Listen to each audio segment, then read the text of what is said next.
completo las principales economías del mundo, que ha puesto un reto fundamental a los sistemas sanitarios más desarrollados. Vimos como los países importantes de Europa fueron desbordados por esta crisis. Ya estamos viendo cómo zonas de Estados Unidos están siendo golpeadas. Fíjense, Nueva York, por ejemplo, cómo ha sido azotada de una manera despiadada por esta crisis. China tuvo que tomar pasos rápidamente y no pudo contener el virus, y finalmente terminó impactando al globo terráqueo completo.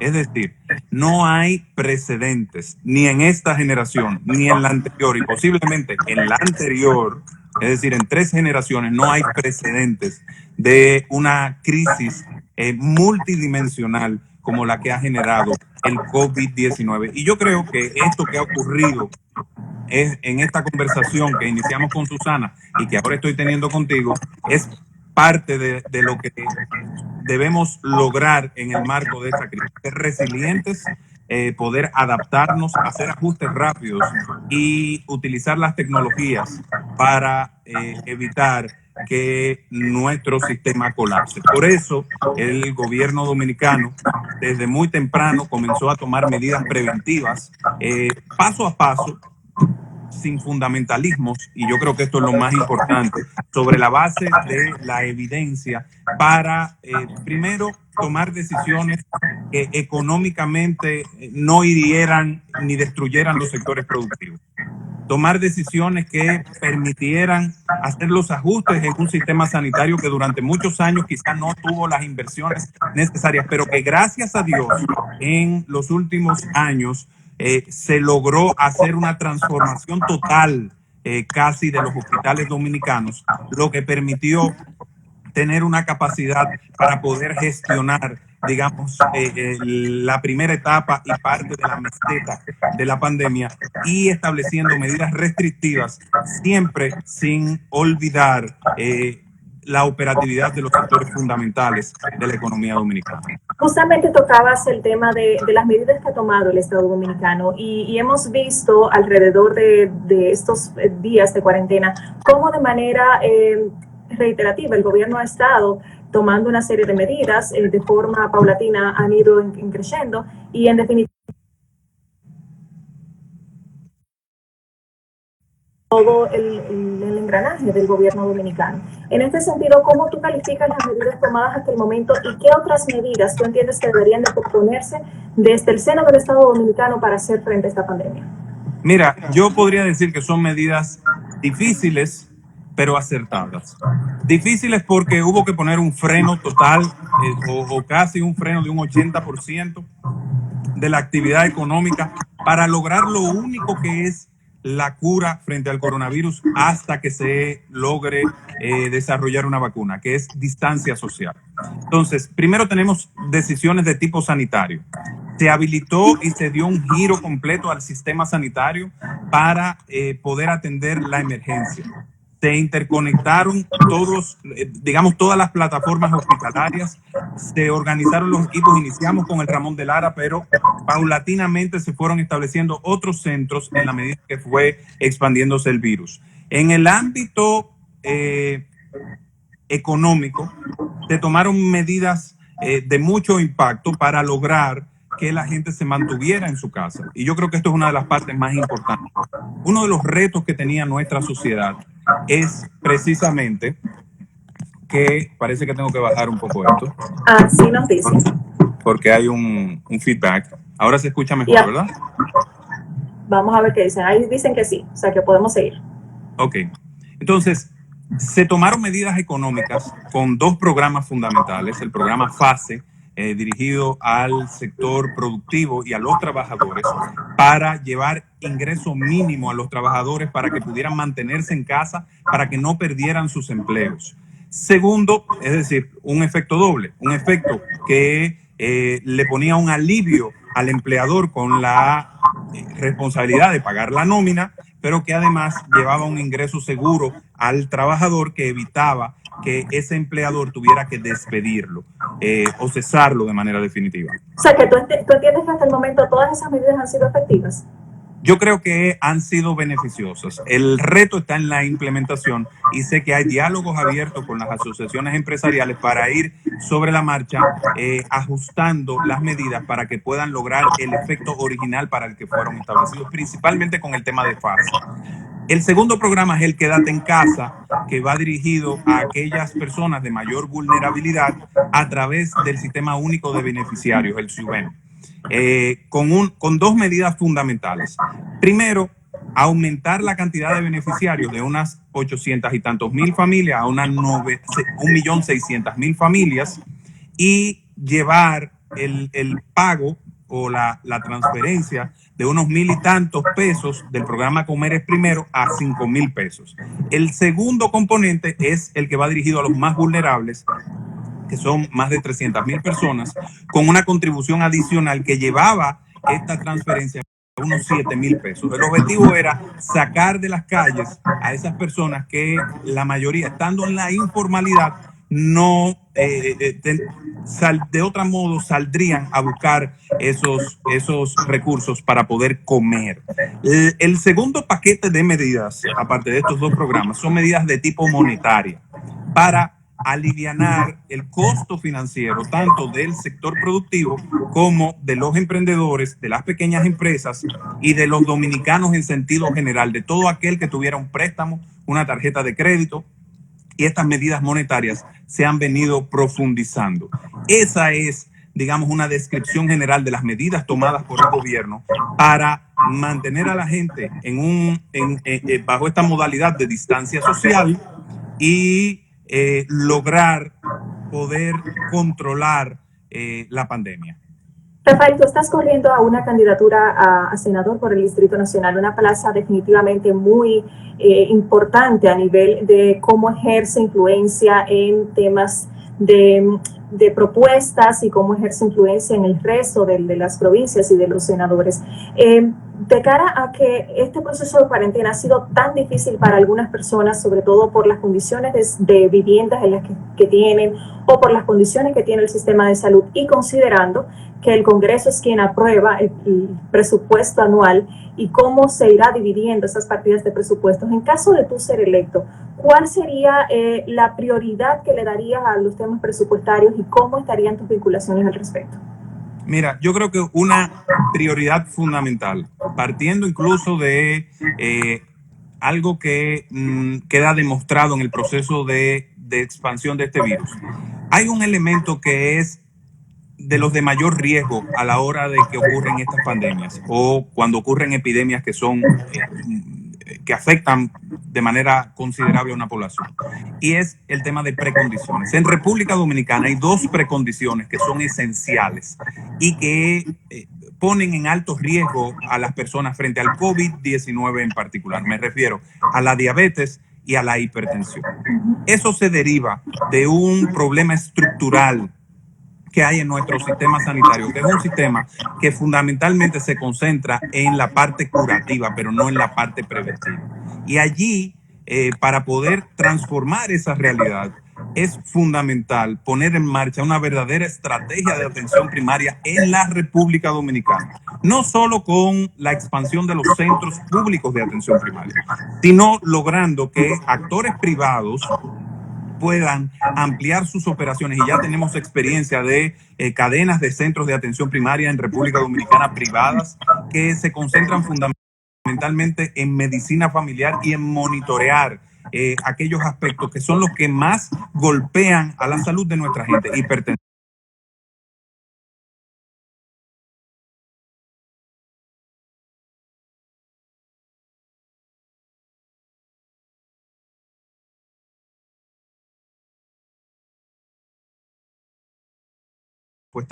o voy a empujar para que se definan los recursos necesarios para fortalecer nuestra estrategia de atención primaria. Luego, perdona que te interrumpa, justamente mencionas el rol de cómo tú como senador estarías abordando a esos públicos vulnerables, y hay que hacer un hincapié importante aquí.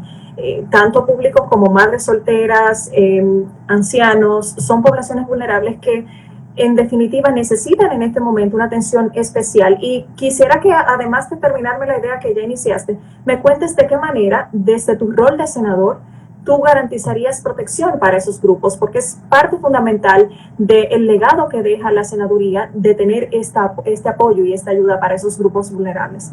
Así es. De hecho, una de nuestras principales propuestas ha sido la modificación de la Ley de Protección a la Persona Envejeciente para crear un instituto que acompañe a los abuelitos con su alimentación, con su medicina y con su recreación, y que además establezca como derecho, y esto es fundamental, mi gente, en el Distrito Nacional tenemos más de 3.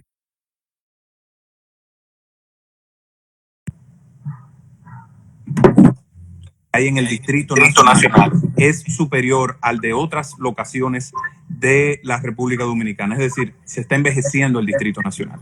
Entonces, establecer que un seguro médico sea un derecho, que actualmente no lo es. Tú te jubilas, sales del sistema de seguridad social y te quedas sin seguro médico. Tienes una pensión, pero no tienes seguro médico. Entonces, todo el dinero de tu pensión se te iría en gastos médicos, en comprar medicinas, y eso no es justo. Ya la República Dominicana ha acumulado la suficiente cantidad de riqueza para poder financiar una vejez digna para la gente. Yo aspiro a un país donde envejecer no sea una desgracia, sino que sea un privilegio. Otro grupo bastante vulnerable ante temas de crisis y de retos pandémicos como el que estamos enfrentando son los emprendedores, y son justamente un público importante porque en estas elecciones tenemos más de 3 millones de jóvenes que van a ser quienes van a definir ese voto con el que quizás tú resultes electo como senador. ¿De qué manera tú, desde tu rol de senador, estuvieses estimulando el empleo en el país a través de una actualización quizás de las leyes laborales vistas las condiciones actuales? Yo he asumido un compromiso en la República Dominicana con la lucha contra la burocracia. La burocracia estatal, la burocracia de los procesos administrativos, es posiblemente el tema que afecta de manera más determinante a todos los emprendedores. Cuando tú tenías, por ejemplo, que para lograr un registro sanitario, para que un emprendedor que desarrolle una bebida, por ejemplo, no era solo que tenía que constituir la compañía y que esa constitución se tardaba una cantidad de días determinados. Es que para lograr el registro sanitario de ese producto tenía que esperar aproximadamente 2 años. Cuando le sumas los otros procesos administrativos que tú hubieras tenido que cumplir, porque no era solo que tardaba el Ministerio de Salud Pública 2 años en responder, es que por la cantidad de requisitos, colectar los papeles que necesitabas y los estudios para lograr ese registro sanitario tardaba aproximadamente 2 años también. Estamos hablando que si un emprendedor, cuando estaba entrando a la universidad, su hijo, decidía comenzar a desarrollar su producto, cuando el hijo se graduaba de la universidad era que podía realmente venderlo en el mercado local o exportarlo. Y sobre todo por la falta de conexión y de comunicación entre ministerios. Correctamente. Entonces, desde el Consejo Nacional de Competitividad, en mi rol de director, iniciamos una batida contra los procesos administrativos, pero eso hay que continuarlo. Por eso estoy presentando y proponiendo un proyecto de ley de mejora regulatoria para que el Estado dominicano desarrolle una estrategia fuerte para reducir los procesos burocráticos y que tengamos mejores regulaciones, que se determine en el país cuál es el costo de los trámites administrativos. Pero en adición a esa ley de mejora regulatoria, que va a establecer como obligatorio los estudios de impacto social, es decir, los análisis costo-beneficio de las regulaciones y el análisis de la dimensión económica de lo que eso implica. También voy a proponer y voy a impulsar dentro del Senado de la República la creación de una oficina de análisis legislativo, de análisis de impacto económico de las legislaciones, que le permita al Congreso Nacional poder determinar el costo que tendrán las nuevas leyes que se establezcan en la República Dominicana. Eso es fundamental para poder tener un Estado ágil, con mejores regulaciones, abierto al emprendimiento. En adición a eso, tenemos que, de manera definitiva, acabar con las injusticias que existen en algunas regulaciones. Por ejemplo, los embargos ilegales que se generan por un ejercicio desproporcionado de algunos derechos laborales. Ese es uno de los temas que hay que revisar en la República Dominicana y sobre los cuales tenemos que evitar que eso ocurra, porque destruye muchas pequeñas empresas, destruye muchas empresas de sectores importantes para la República Dominicana por la extensión de muchas mafias de abogados que se aprovechan de vacíos en la legislación o de aspectos que fueron establecidos sin pensar que alguien podía abusar de ellos. De igual forma, hay modalidades nuevas de trabajo como el teletrabajo o como la jornada, digamos, flexible, que tienen que ser recogidas en nuestra legislación.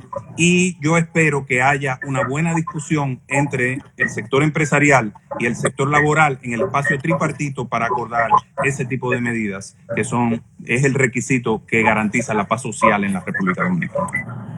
Hablábamos también de pymes en un primer momento y hubo algo que me encantaría discutir contigo y es justamente el tema de la informalidad. Cuando una pyme quizás no tiene la oportunidad de formalizarse como tal por la cantidad de impuestos, por las condiciones que existen en el mercado y se ve en el mercado informal por X o Y razón, este tipo de coyunturas, este tipo de contextos definitivamente no las ayudan porque bajo la informalidad no puedes acogerte a ningún programa y no puedes tener quizás el acceso que pudieses tener teniendo una estructura más sólida. ¿De qué manera tú entiendes que pudieses contribuir desde el Senado para que reduzcamos quizás el nivel de informalidad, sobre todo de cara a procesos críticos como los que estamos viviendo en este momento? Aparte de los trámites burocráticos que ya hemos señalado a nivel administrativo, como registro sanitario, como permiso de construcción, como otro tipo de permisos medioambientales, etcétera, que hoy son muy largos y muy complejos, hay que revisar los trámites ante la administración de la administración tributaria, la Dirección General de Impuestos Internos. No es, o sea, pagar impuestos es difícil, siempre no es algo gracioso, por eso se llama impuesto, es algo que el Estado impone, un tributo que se impone. Ahora, aparte de que se pagan, que sea difícil pagarlos, yo creo que es un contrasentido. Nosotros tenemos que simplificar la manera en cómo se pagan los impuestos en la República Dominicana. Particularmente, creo que el programa de tributación única, que se llama único, el impuesto simplificado, que establece el código tributario para las microempresas, tiene que llevarse y elevarse para también las pequeñas empresas. Así podemos establecer un sistema de tributación mucho más simple, con un pago único, eliminando el anticipo para los negocios más pequeños. Y además de todo, tenemos que simplificar los trámites y la cantidad de pagos que hay en el sistema tributario a nivel general. Si hablamos de reforma fiscal y hablamos de la aprobación de una ley de responsabilidad fiscal, en un contexto quizás de reapertura del país, post-crisis, de reapertura y reactivación de esa economía, ¿cuáles son, a tu parecer y desde tu consideración como candidato a senador, los puntos más importantes que deberíamos tomar en cuenta para provocar dicha reforma? Mira, yo creo que vamos a tener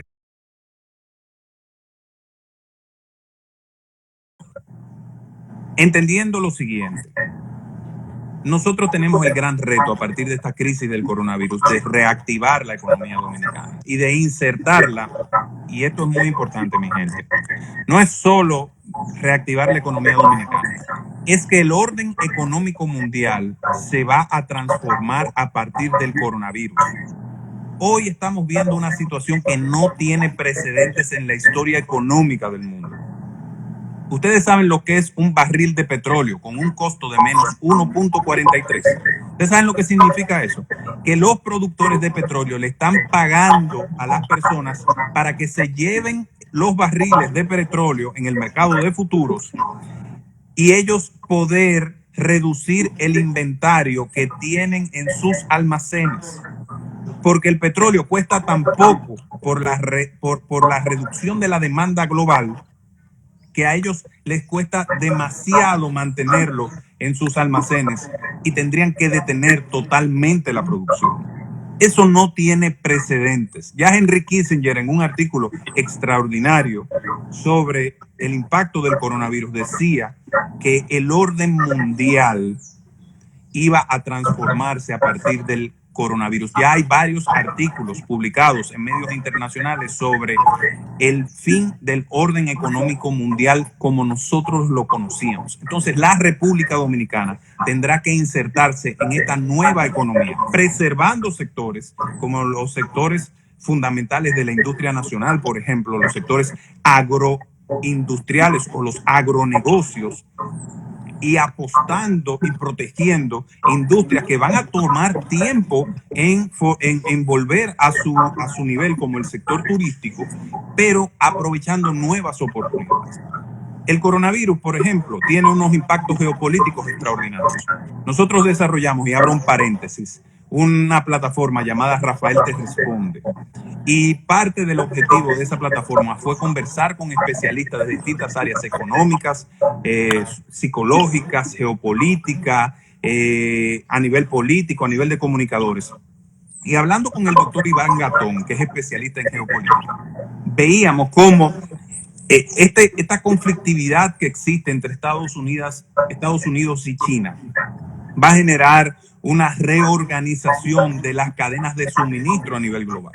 Entonces, tú vas a ver como muchas empresas manufactureras que están produciendo en China van a volver por razones de seguridad al hemisferio occidental. Ahí República Dominicana tiene que aprovechar esa coyuntura y lograr que todas esas manufacturas vengan a través del sector de zonas francas a República Dominicana y poner en marcha una estrategia de nearshoring desde el país.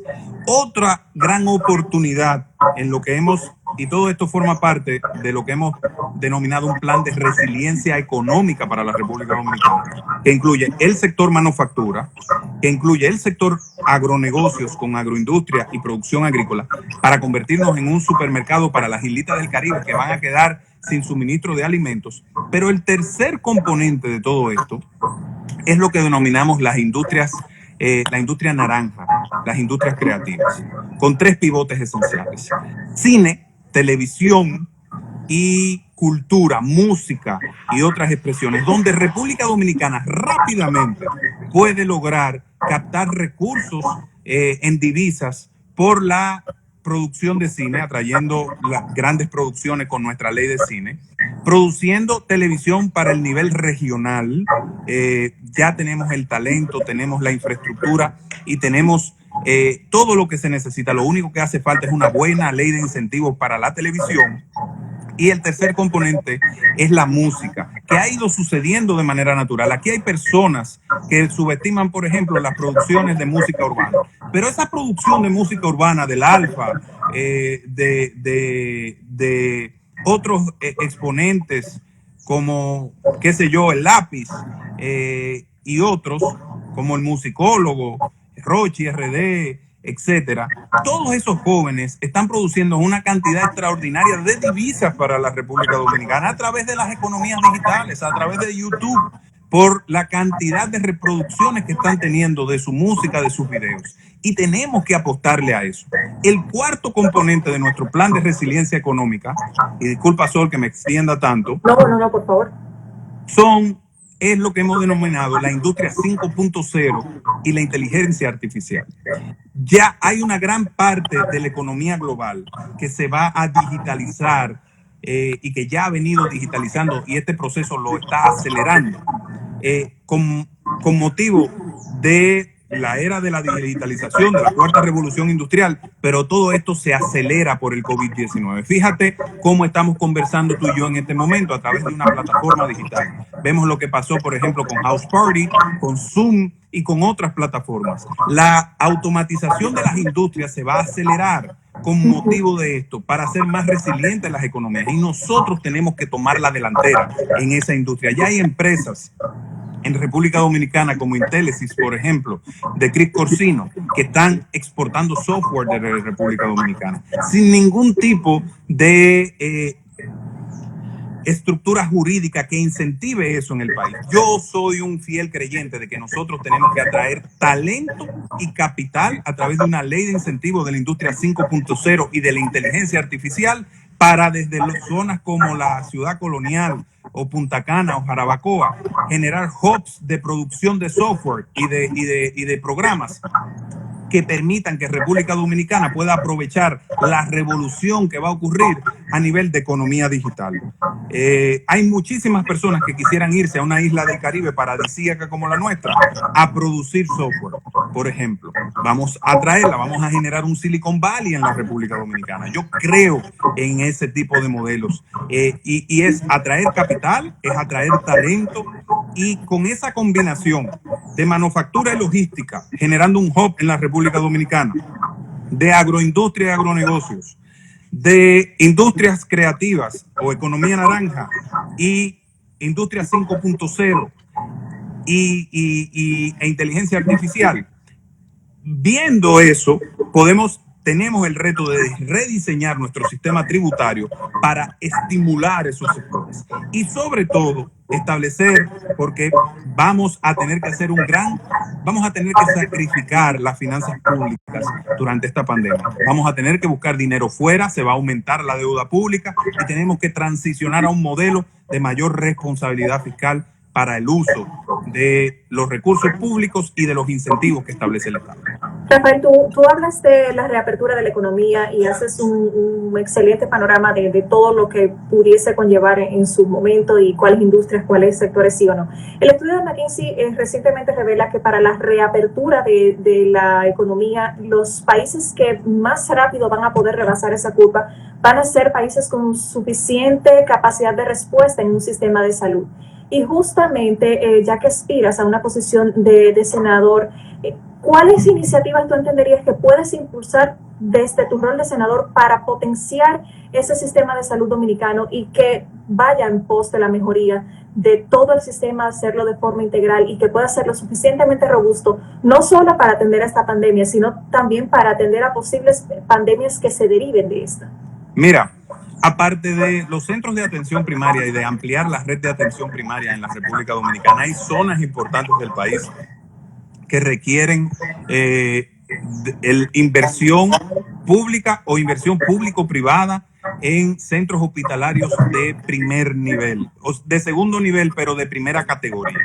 Me refiero a la circunscripción 1 del Distrito Nacional, donde no hay un hospital público general de calidad. Me refiero a la zona donde está Piantini, Naco, Bellavista, Mata Hambre, la zona universitaria, Honduras, toda la zona de San Carlos, de la zona colonial. No, señores, los 38 sectores del país que más impuestos pagan no tienen en su demarcación un hospital público general de categoría. Y eso tiene que cambiar.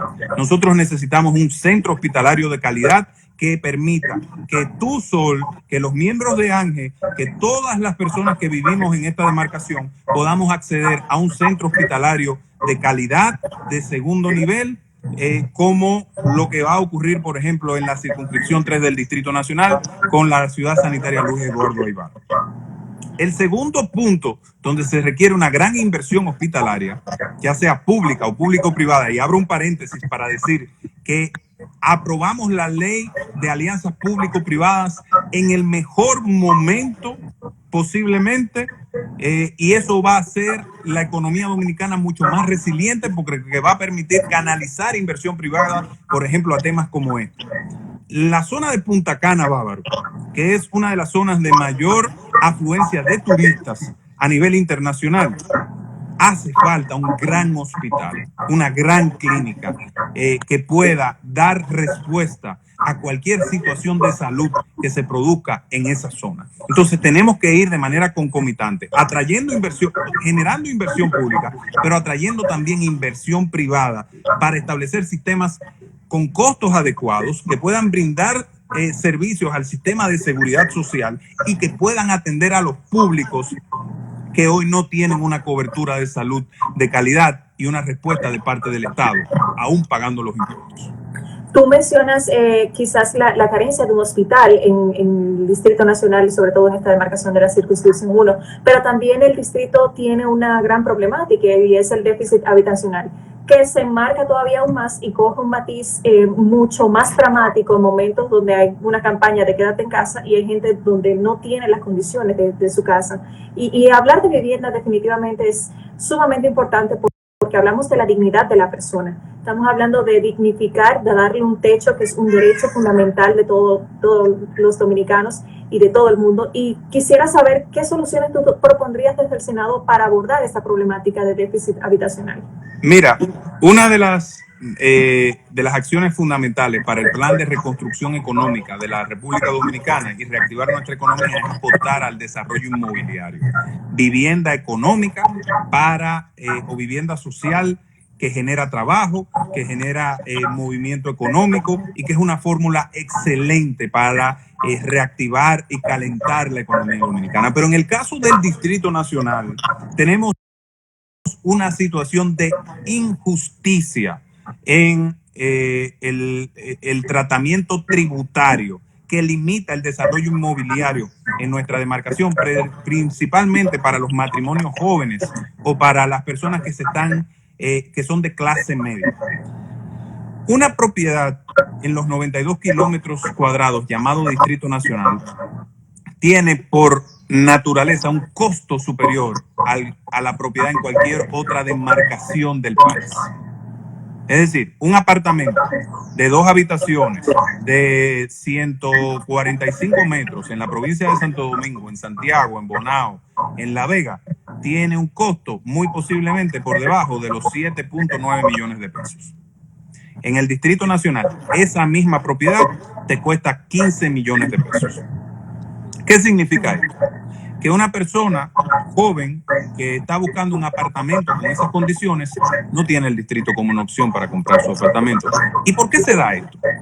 Porque hay un impuesto que se llama impuesto a la propiedad inmobiliaria, que golpea de manera muy fuerte a quienes habitan y habitamos en el Distrito Nacional.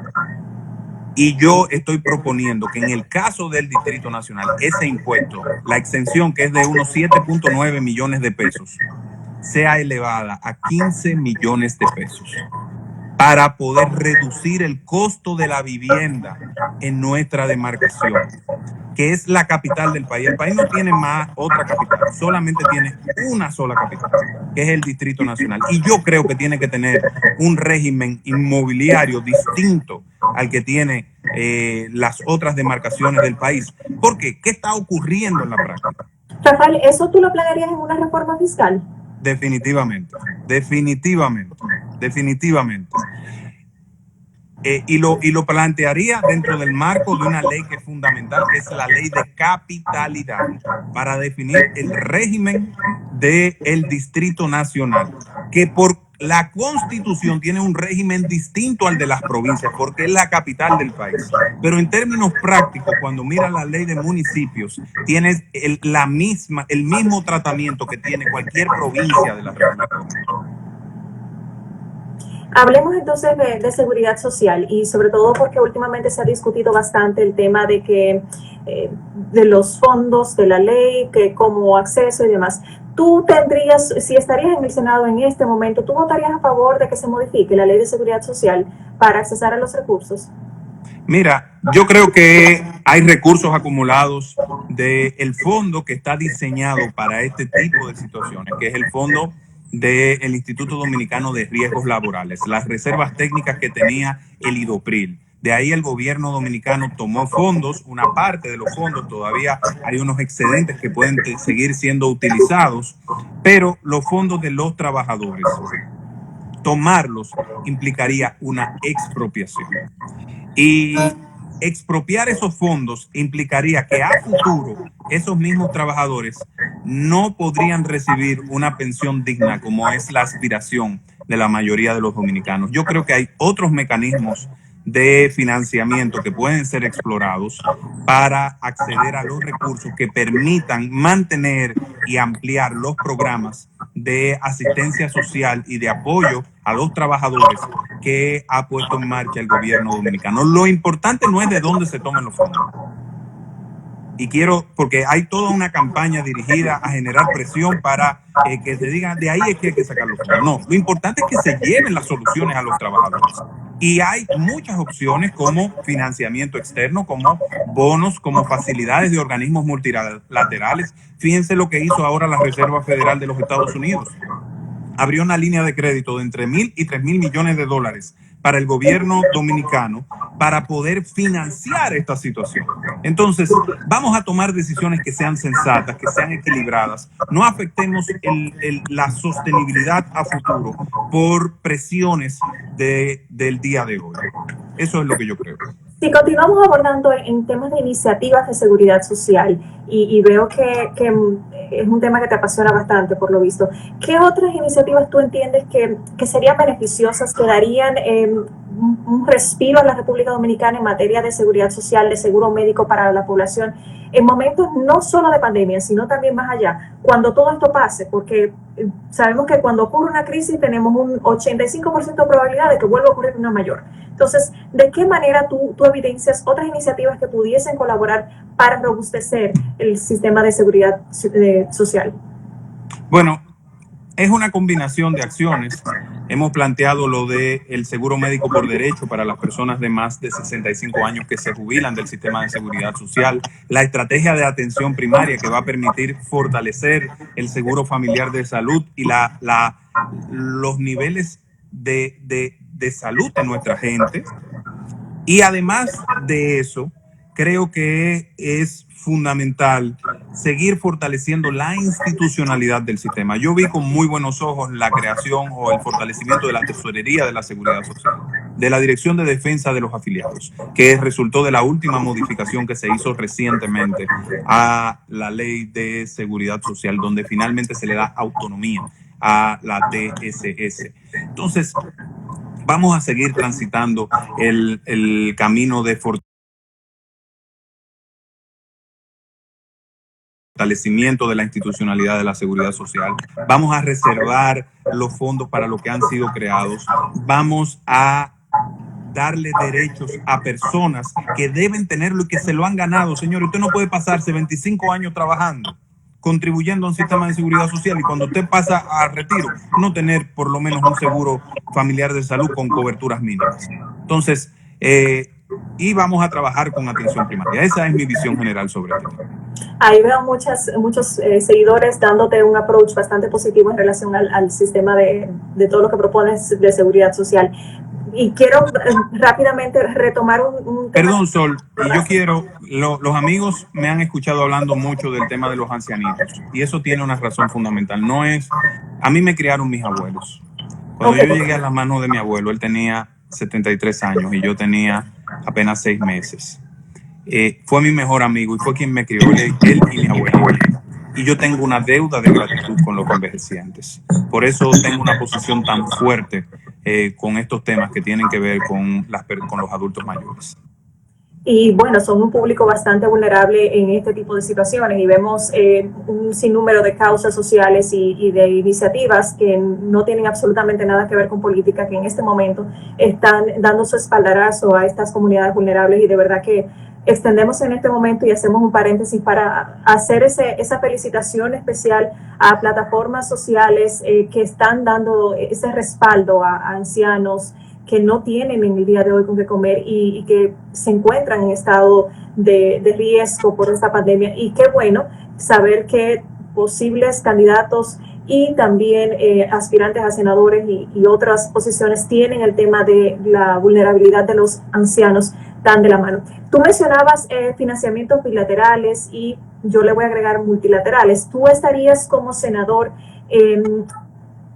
a favor de respaldar la posición respecto a estos financiamientos que contraería el gobierno eventualmente por la crisis en la que nos encontramos? Mira, si hay algo que he demostrado a través de mi vida como gerente público y gerente privado, es que soy una persona muy orientada al uso eficiente de los recursos. Pero esta situación nos pone en un momento sin precedentes. Esto no es que tú quieras o que no quieras. Aquí vamos a tener que apelar al financiamiento internacional. Todo el mundo, el G20 se reunió y estableció una serie de condiciones especiales para los países deudores. El Fondo Monetario Internacional está estableciendo regímenes especiales para líneas de financiamiento.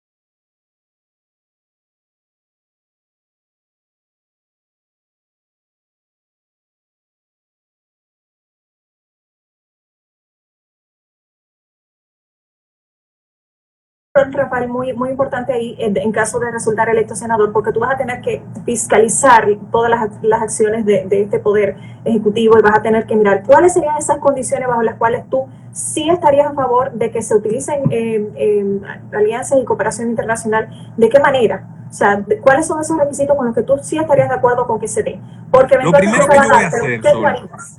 Lo primero que voy a hacer es proponer y rápidamente articular una oficina de análisis, seguimiento y evaluación del presupuesto nacional, que le dé el músculo al Senado para poder fiscalizar de manera apropiada la ejecución del presupuesto y ver que lo que se compromete en esos financiamientos se aplique a lo que se está diciendo. Y voy a activar y voy a impulsar la aprobación de la Ley de Fiscalización y Control, que tiene años parada en el Congreso Nacional, años, y es la que le da la facultad al Congreso para establecer de manera eficaz comisiones de investigación, darle fortaleza a las comisiones permanentes del Senado y de la Cámara de Diputados para poder citar funcionarios, establece el mecanismo de citación cuando un funcionario se resiste. Yo fui el autor técnico del borrador original de ese proyecto de ley, cuando era asesor del Senado de la República en el año 2010-2011. Y en ese tiempo, 10 años, una ley que es de mandato constitucional no ha sido aprobada. Y déjame decirte algo. Incluso los legisladores de la oposición ni la han impulsado y hasta se han opuesto a su aprobación. Y quiero ser muy claro, muy transparente y muy responsable en ese tema. Entonces, una de mis prioridades esenciales va a ser que esa ley se apruebe rápidamente para darle las garras al Congreso para poder ejercer de manera apropiada a través de las comisiones, no en una poltrona, en un turno previo, lanzando acusaciones, porque eso no es fiscalización. Eso es bulto. Y yo no voy al Congreso a hacer bulto. Yo voy al Congreso a hacer que las cosas sucedan. Me considero ser un hombre de acción y que deliver, que entrega resultados.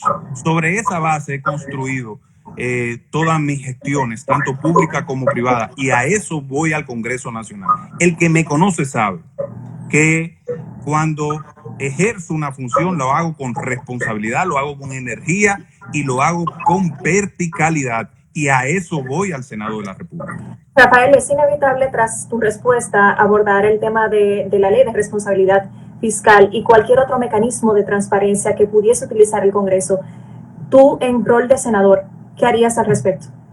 Bueno, yo creo en las leyes de transparencia y de responsabilidad fiscal, en el cumplimiento de los topes presupuestarios aprobados por el Congreso, en el establecimiento de mayores mecanismos de transparencia.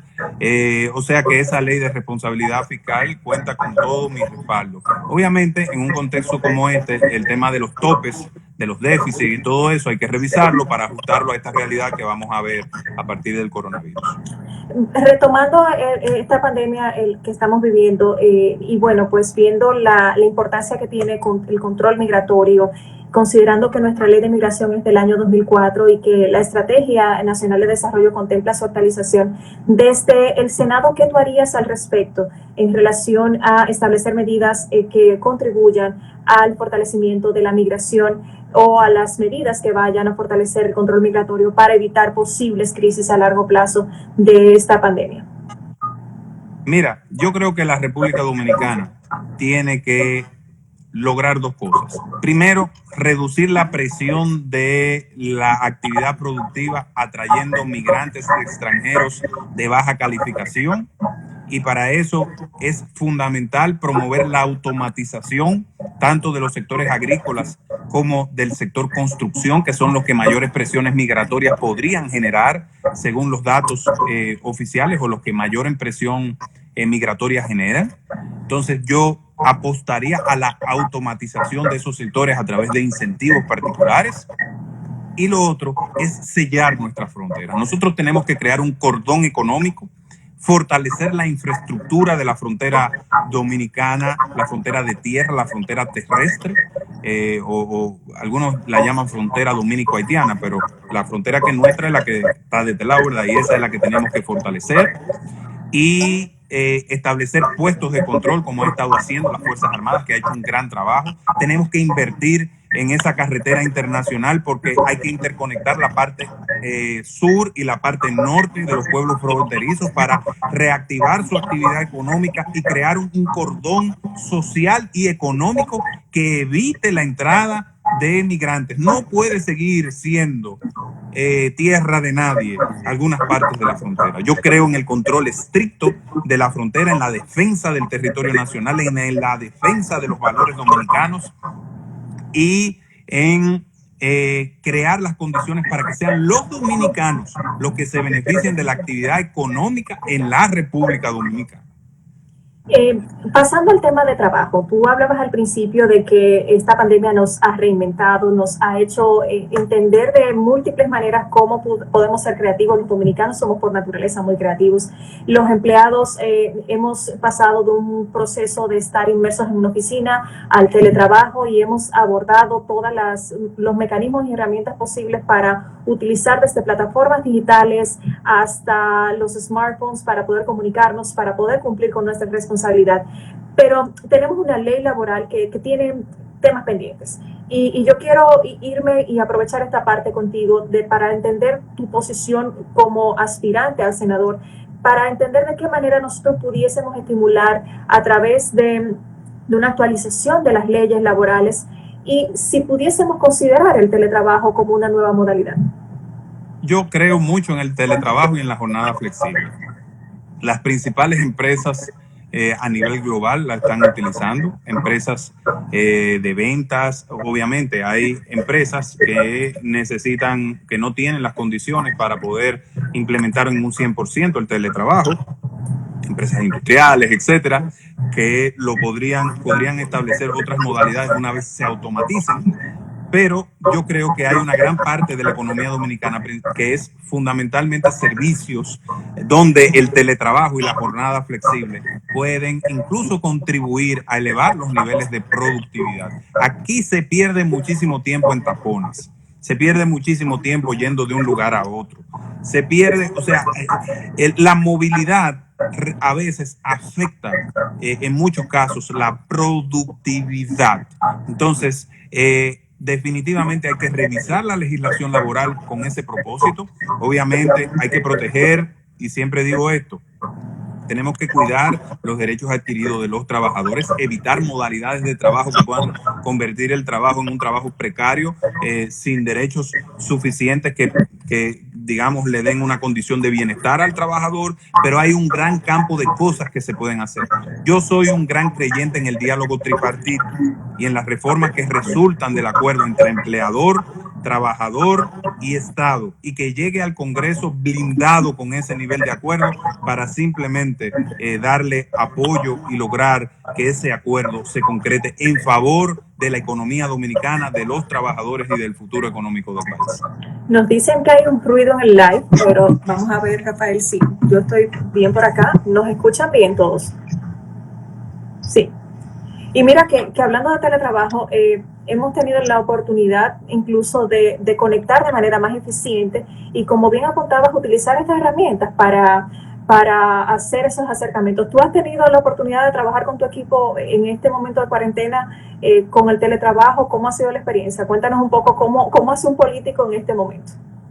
Mira, lo primero que yo debo decir es que nosotros detuvimos nuestra campaña, yo detuve mi campaña al estilo tradicional y relanzamos nuestra manera de hacer las cosas. Nos hemos concentrado en llevar información de calidad y en interactuar con sectores estratégicos a través de medios digitales, pero sobre todo nos hemos concentrado en llevar apoyo, en resolver problemas en las comunidades del Distrito Nacional, principalmente temas de alimentación, en temas de desinfección y fumigación. Yo personalmente he salido a las calles a fumigar y a desinfectar.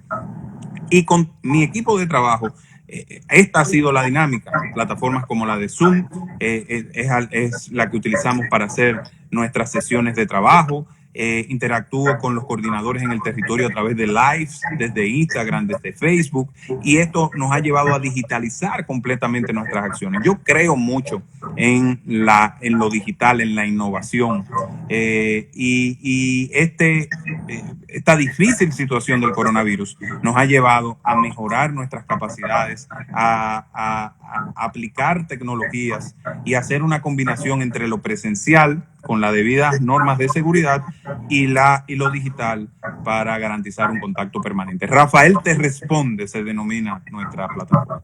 Y vemos que tu gente lo sabe muy bien. Han enviado algunas preguntas. Igual le vamos a pedir a todos que para esta parte ya de cierre pueden seguir enviando sus preguntas para poder realizarlas. Y Rafael, tú sabes que hay una población joven que está bastante interesada por todo el tema de ciberseguridad. En caso de tú ser electo senador, ¿estarías aprobando leyes que sean un poco más rigurosas con el tema de ciberseguridad y todo el tema de la seguridad en el entorno digital? No solo apoyaríamos eso, sino que además yo sería un promotor fuerte de sanciones al acoso digital, principalmente frente a mujeres, que cada día se exponencia en la República Dominicana.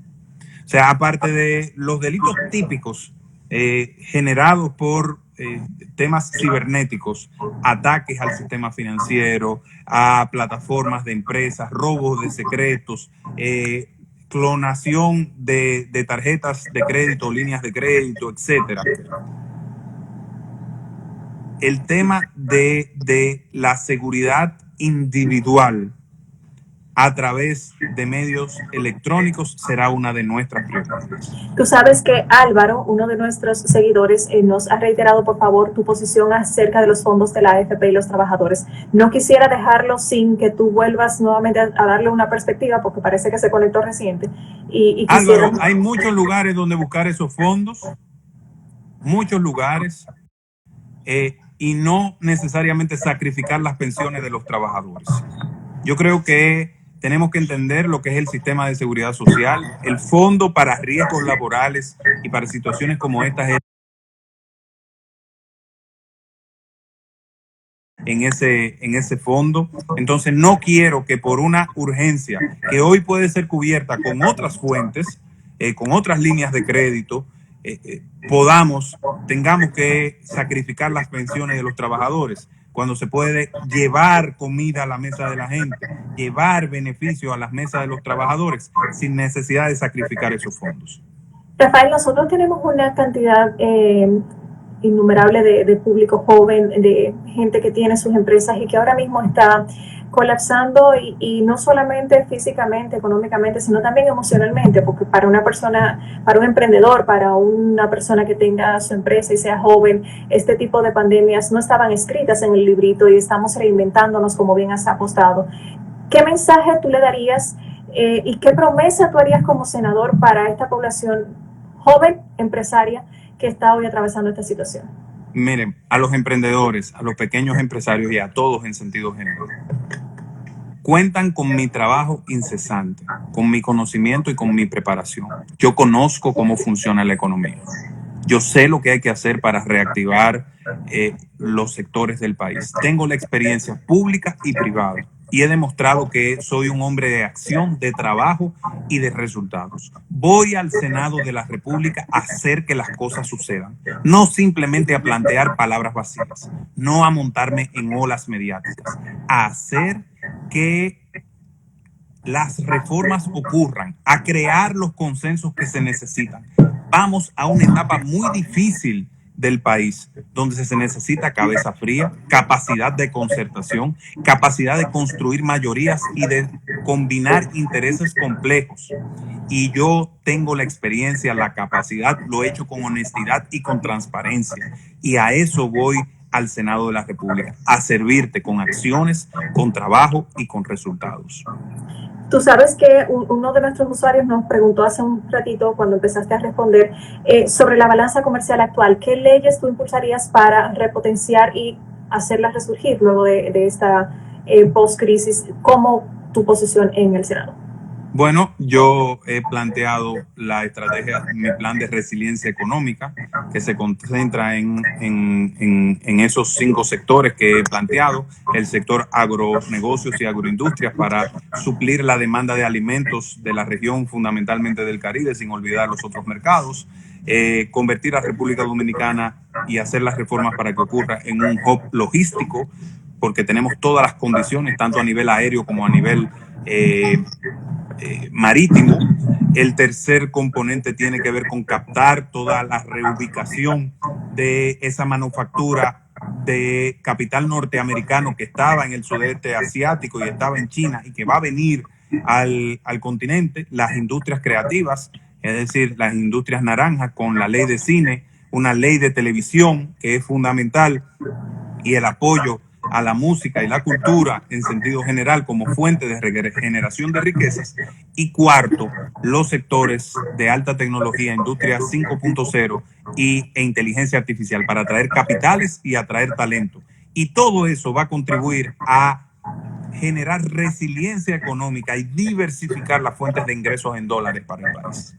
Mencionamos y hablamos sobre públicos vulnerables y me escriben por todas las vías posibles, que no te puedo dejar ir sin preguntarte, por leyes que aborden todo el tema de la discapacidad. Y precisamente le hago la acotación a la persona que hizo la inquietud, que abordamos en un momento todo lo relevante a públicos vulnerables desde la perspectiva de los ancianos. Quizás la pregunta sería, Rafael, si tienes contemplado otros públicos vulnerables dentro de tus propuestas para llevar leyes que vayan en relación a la mitigación de las afecciones que puedan sufrir estos colectivos. Mira, yo quiero hablar rápidamente, porque ahorita Instagram nos tumba. Nos dice algo. Primero, yo tengo una hermana que es sordomuda, por lo cual los fondos para el apoyo a las personas con discapacidad auditiva y poder lograr que se puedan desarrollar un software que elimine la necesidad de tener un intérprete en clases, que tiene un costo de 25,000 pesos mensuales para las personas con discapacidad auditiva a nivel universitario, es una de nuestras prioridades. Yo voy a hacer un rol muy activo en la canalización, en la discusión presupuestaria. No solamente voy a ser un legislador, sino que voy a ser un representante activo en los programas públicos. El segundo componente, este es un público muy particular, quizás no es un público vulnerable, Sol, pero es un público muy afectado. En la capital solamente el 27% de las escuelas son públicas. Es decir, el 73% de los que vivimos aquí estamos obligados a llevar a nuestros hijos a un colegio privado. Y ahí venía otra de las preguntas que hacían, para que vean que estamos prestando atención. Tenemos que pagar colegiatura, por ejemplo, sin que nuestros hijos, en la mayoría de los casos, estén asistiendo a la escuela, y no todos tienen plataformas digitales para poder continuar las clases. Yo creo, estoy convencido, y esto es una propuesta que quiero hacer al gobierno dominicano, del cual es mi gobierno, para que se establezca una especie de fase número 3, donde para demarcaciones como el Distrito Nacional, por ejemplo, que no tienen un sistema de educación pública amplio y donde los ciudadanos pagan muchos impuestos, se pueda cubrir el costo, el salario de los profesores hasta el nivel de ingreso de los profesores de escuela pública durante esta crisis, de forma tal que los colegios puedan hacer un descuento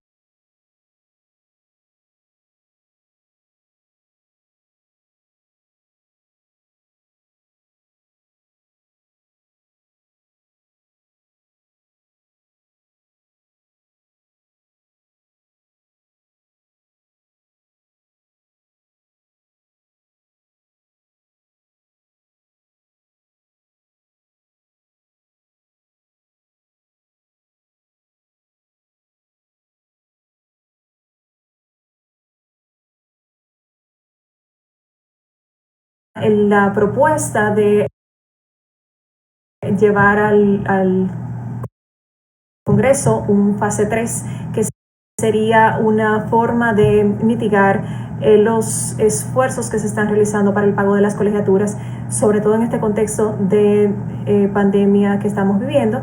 Vamos a reconectar con Rafael de inmediato para concluir con esta idea. Y ahí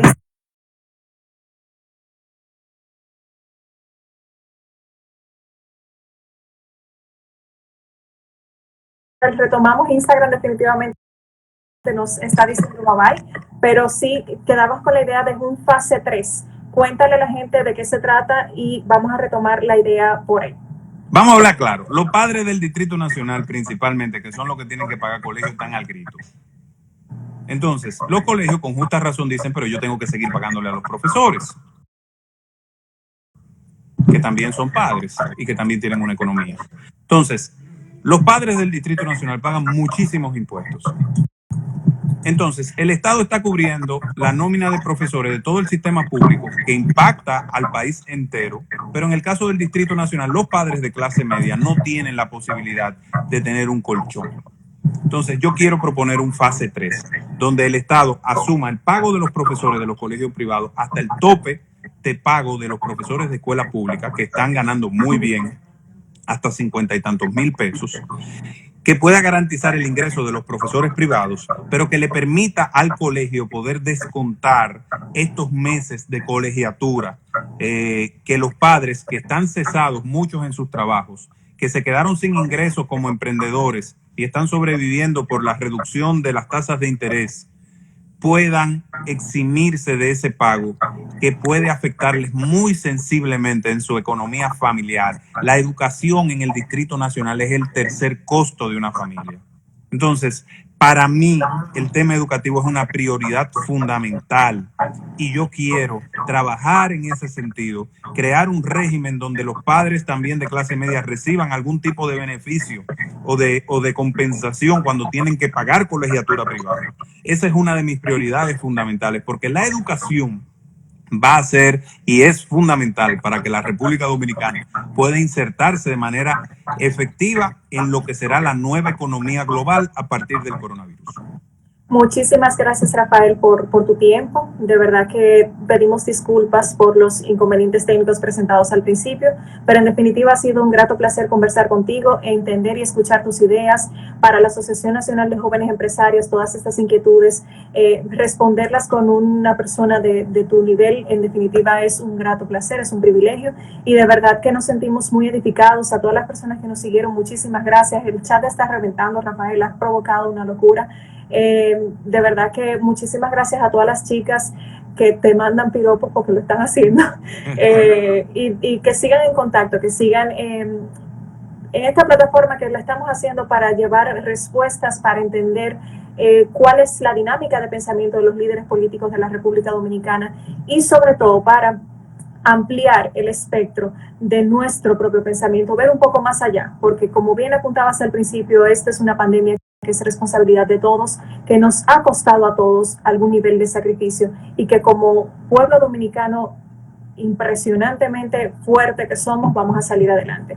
Agradecerte a ti por tu tiempo, invitar a todas las personas que están en sintonía a que también, claro, te voy a dar la palabra ahora, a que se sigan uniendo a nuestros lives y que agradecerles nuevamente, porque todo el esfuerzo, el aprecio que han hecho prestando la atención a estas iniciativas, las preguntas que envían para nosotros son sumamente importantes y desde ANGE valoramos muchísimo ese nivel de entrega y de compromiso. Y a los que no son miembros todavía de ANGE y quieren ser miembros y quieren formar parte de nuestra asociación, por ahí está el link en nuestra bio donde pudiesen perfectamente ingresar a nuestra membresía online. Rafael, ¿tú quieres cerrar, por favor? Simplemente decirle a mi gente, fuerza.